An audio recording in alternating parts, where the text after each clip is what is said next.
اعوذ باللہ من الشیطان الرجیم بسم اللہ الرحمن الرحیم۔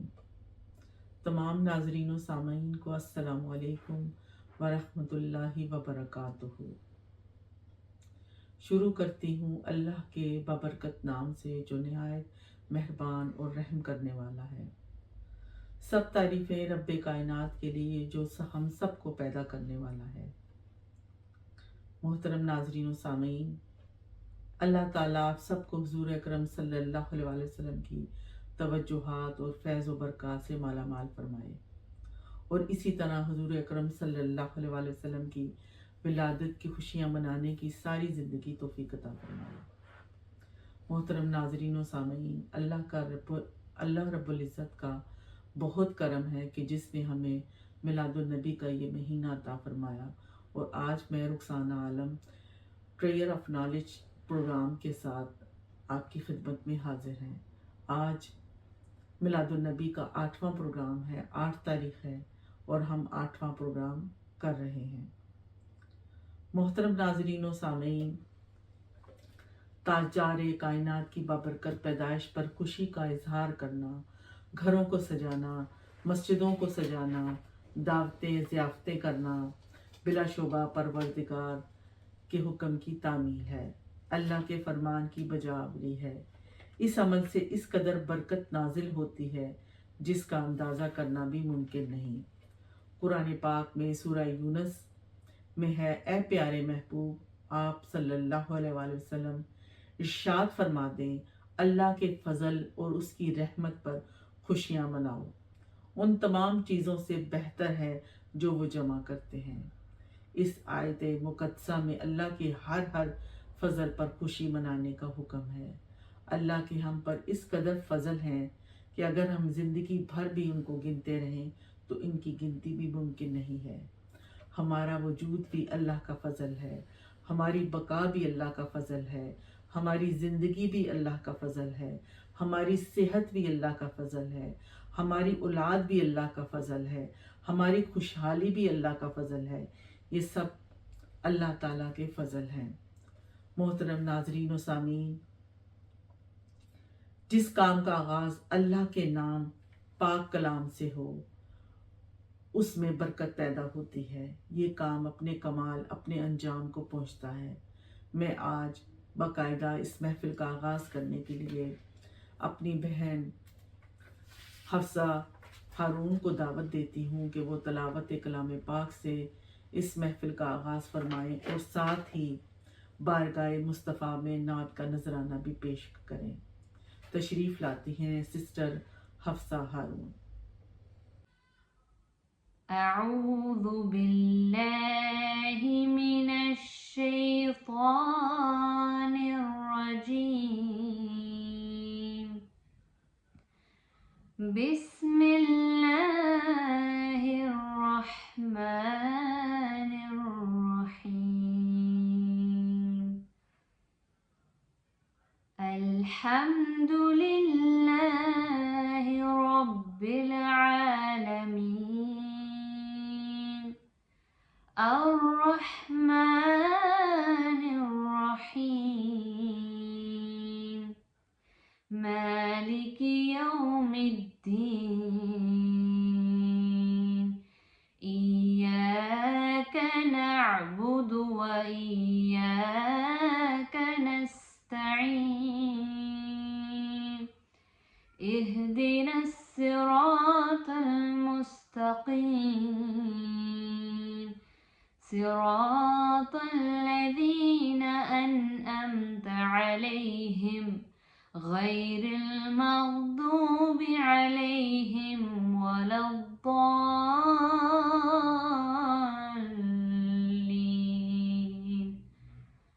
صدق اللہ العظیم۔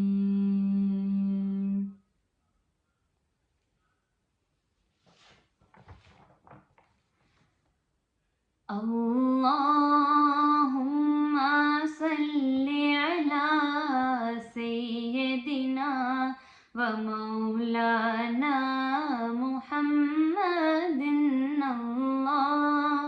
اللہم صلی علی